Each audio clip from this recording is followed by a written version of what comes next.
Well, I'm now joined by Jean Denis Mariali, who is the Chief Digital Officer at LVMH Group. It's a pleasure to have you with us. Thank you. Your group is huge, vast, in lots of different regions around the world and lots of different categories. What's the challenge for you at the moment in terms of the things that are possible in terms of the digital world versus the realities of digital within a retailing organisation? So I think that I've joined Guerlain. So I'm working for one of the house of the group, LVMH Group. My role is to accelerate this digital transformation. I think that the main stakes we have currently is probably to make people understand that digital bring a lot of opportunities and the value to better interact with consumers. So it's much more about a change management, I would say, culture, which is important for us to accelerate, rather than just technical project or digital project. So it's to spend the right time with all the people to be sure that the transformation will embark all the employees. So that's the main stake. The houses that you have under your stable, I suppose, are synonymous with fantastic creative directors. Yeah. How do those creative directors view digital as a threat or an opportunity? At the very beginning, to be fully honest with you, it was I had some hard time to work with a team, because you are at the frontier between the high demanding, very around perfection of everything, and when it comes to digital, it's much more about test and learn. It's make the project live, and then you will have all the time and the ability to improve it. So it's I would say it's confrontation of two very different culture, and I would say that it's also a confrontation between the culture of the print, the beautiful print, the TV spot, etc. to social networks with the necessity to produce ongoing content every day on all the touch points, So there is a requirement of volume. So the stake is to associate the volume of the content, which all the countries, all the brands are asking for, with the quality. So that's the main challenge we are facing. And what is the tension there? I mean, is it impossible to do volume at quality? I think that you had to organize yourself to be able to do so. So we are building an internal factory, internal studio to accelerate and to be much more independent. But obviously, we're working also with external partners. But then again, it's a question of digital upskilling. It's about making people understand why it is so important. It's making all these artistic directors understand that once, if you wait and you make this picture content so beautiful, so perfect, it's going to take some long time. And at the end, none of our countries will use it, okay? Because countries are then working with retailers who need this content 4 or 5 months before everybody. So we had to respect this timing challenge, and so we had a regular meeting, daily meeting to validate together the content we're going to produce, because at the end it's a question of brand equity and brand consistency. Now, are there any things that digital allows you to do that are actually impossible to do beforehand? Has that actually liberated the organisation, the creativity of the organisation, to think about doing things in a very different way? I think that the good thing, I will say, it's about consumer centricity. The fact that nowadays the consumer owns the power.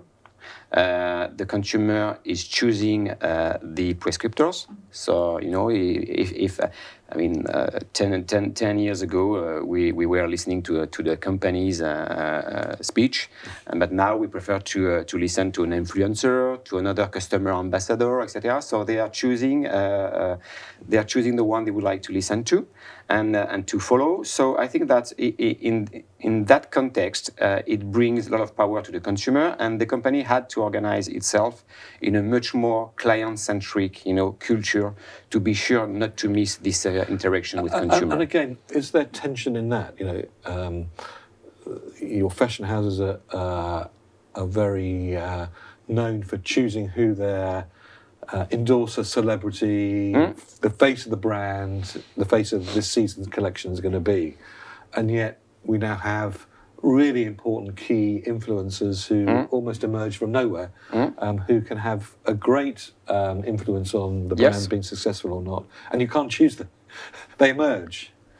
So And you have to work with them. Yeah, so we've developed a department within Gala digital team, which is in charge of monitoring, tracking all these new influencers, and then interact with them, because we know that it is as important to work with the big celebrities, the big influencer, and rather than also all these small and micro influencers. So we are working with all the category influencer, and now we are also working on building this best customer ambassador community, because at the end the best prescriptor you could have is your customer. It's not the influencer, it's the customer.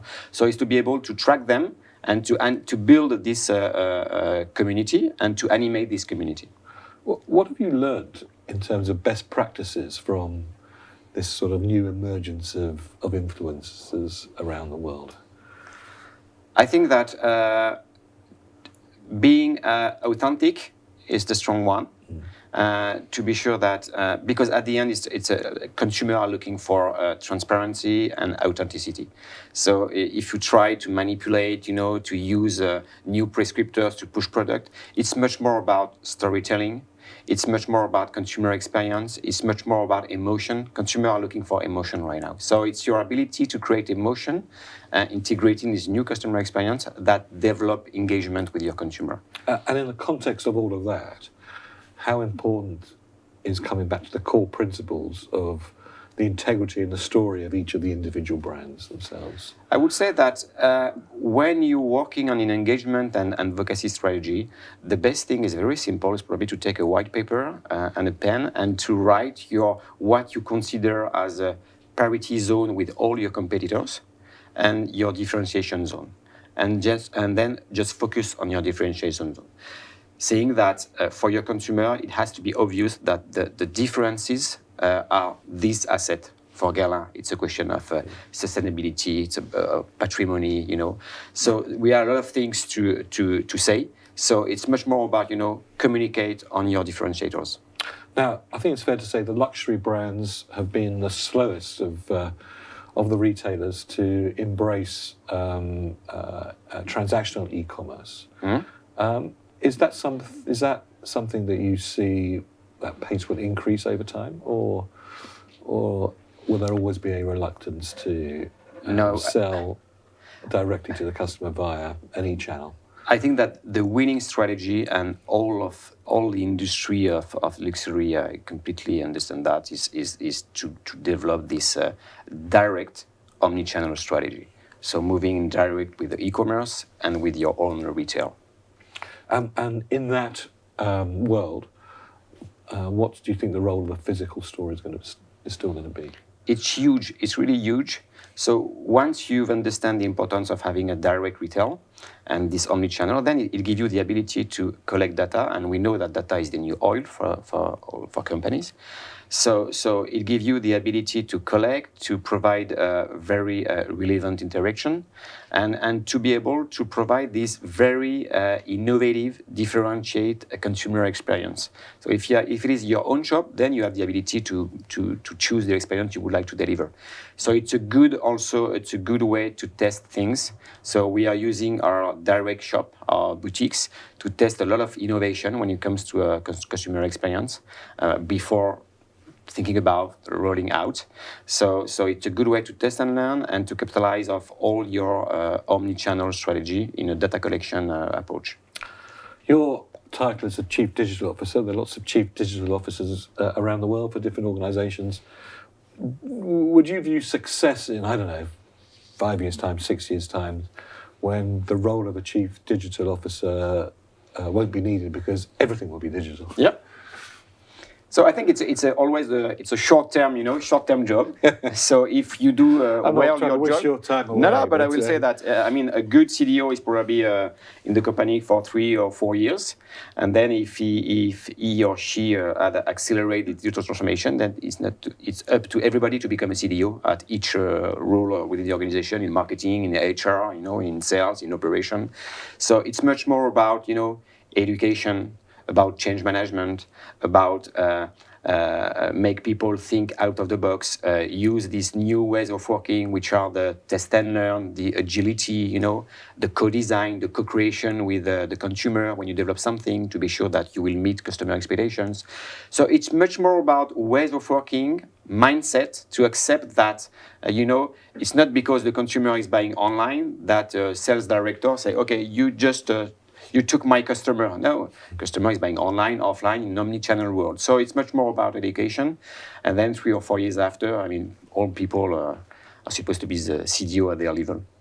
So finally, how would you summarize in a word, or maybe I'll give you 2 words, the times that we're living in today from a retail perspective?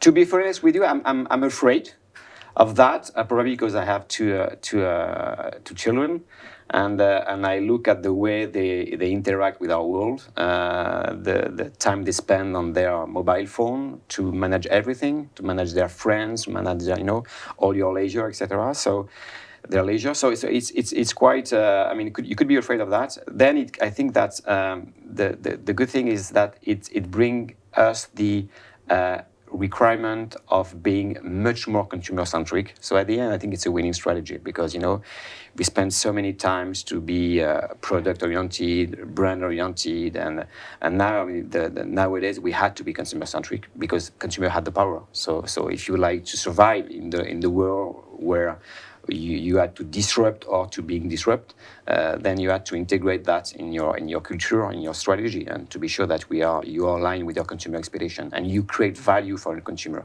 And also for when we've seen all these touch points, the multiplication of touch point create a lot of opportunities for companies to collect data. And the consumer accept that. They accept that once you're able to use this data to be much more relevant in their interaction with them. So I think it's a winning strategy for the consumer and for us. Well, that's a nice summary. Slightly more than 2 words, but we'll let you have it. Jean Denis, thank you very much indeed. Thank you. It's been Thank an you to you. Pleasure.